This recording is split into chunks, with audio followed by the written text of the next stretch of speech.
ఓం శ్రీ గురుభ్యో నమః. విజయ ఏకాదశి వ్రత కథ. విజయ ఏకాదశి మహత్యం స్కంద పురాణంలో వర్ణించబడింది.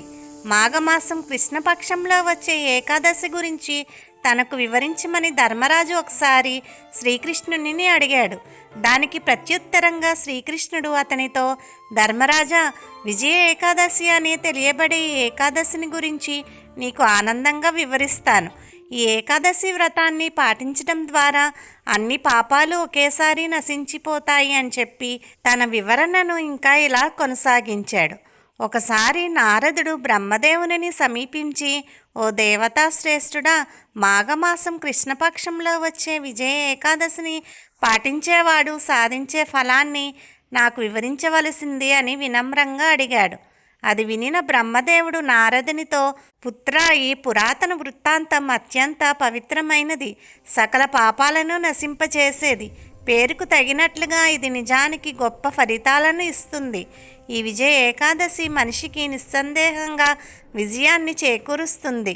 తండ్రి ఆజ్ఞను నెరవేర్చడానికి శ్రీరామచంద్రుడు తన భార్య సీతతోనూ సోదరుడు లక్ష్మణునితోనూ 14 ఏండ్లు వనవాసానికి వెళ్ళినప్పుడు గోదావరి తీరంలోని పంచవటి అనే రమ్యమైన అరణ్య ప్రాంతంలో కొంతకాలం నివసించాడు.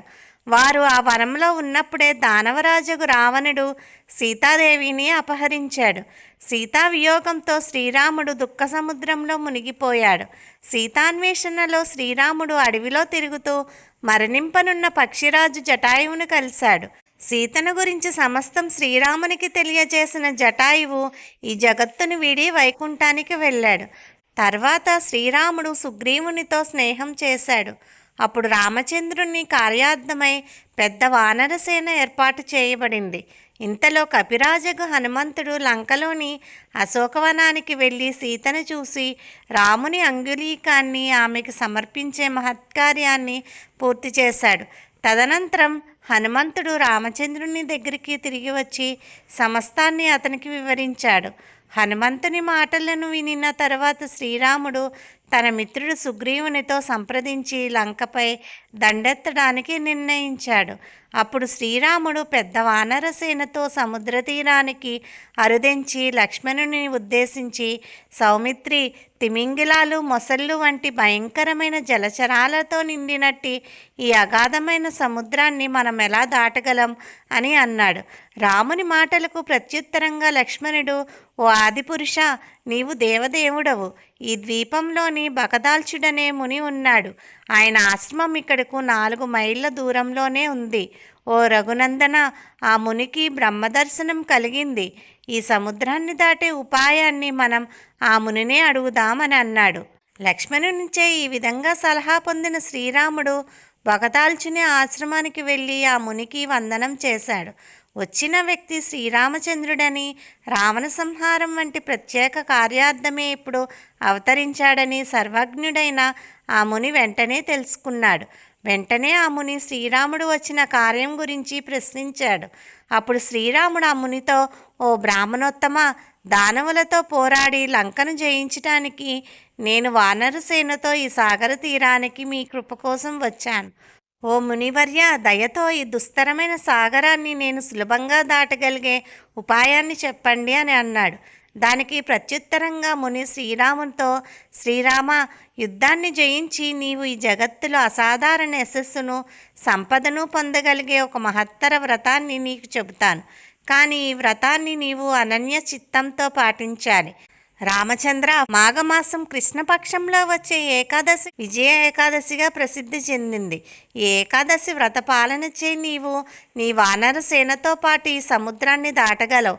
ఇక ఇప్పుడు ఈ వ్రత విధానాన్ని సావధానంగా విను. ఏకాదశికి ముందు రోజు బంగారు, వెండి, రాగి లేదా మట్టి కుండలో నీరు నింపి దానిని మామిడాకులతో అలంకరించాలి.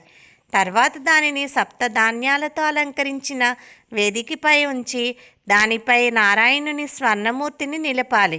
ఏకాదశి రోజు నీవు తెల్లవారుజామునే స్నానం చేసి తులసి దళాలను, గంధాన్ని, పూలను, పూమాలలను, ధూపదీపాలను, నైవేద్యాన్ని సమర్పించి నారాయణుని పూజించాలి. ఆ రాత్రి జాగరణ కూడా చేయాలి. మర్నాడు ఆ పాత్రను నదీ తీరం కొలను లేదా సరస్సు ఒడ్డును ఉంచి సూర్యోదయం తర్వాత దానిని యథావిధిగా పూజించాలి. ఆ తర్వాత నారాయణుని మూర్తితో పాటు ఆ పాత్రను బ్రహ్మచర్య వ్రతాన్ని పాటిస్తున్న బ్రాహ్మణునికి దానం చేయాలి. ఈ విధంగా చేస్తే నీవు నిశ్చయంగా నీ శత్రువులను ఓడిస్తావు అని అన్నాడు. ముని ఆదేశానుసారం శ్రీరామచంద్రుడు ఈ ఏకాదశి వ్రతాన్ని పాటించి ఫలితంగా విజయాన్ని సాధించాడు. ఈ ఏకాదశి వ్రతాన్ని యథావిధిగా పాటించే వ్యక్తి ఖచ్చితంగా ఇహపరాలలో విజయాన్ని సాధిస్తాడు.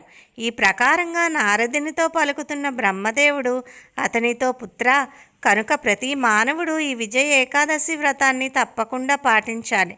ఈ విజయ ఏకాదశి మహిమ మనిషి యొక్క సమస్త పాపాలను నశింపచేస్తుంది అని పలికాడు. ఈ ఏకాదశి మహత్యాన్ని చదివేవాడు, వినేవాడు వాజపేయ యజ్ఞఫలాన్ని పొందుతాడు. హరి ఓం తత్సత్. స్వస్తి. సర్వం శ్రీకృష్ణార్పణమస్తు.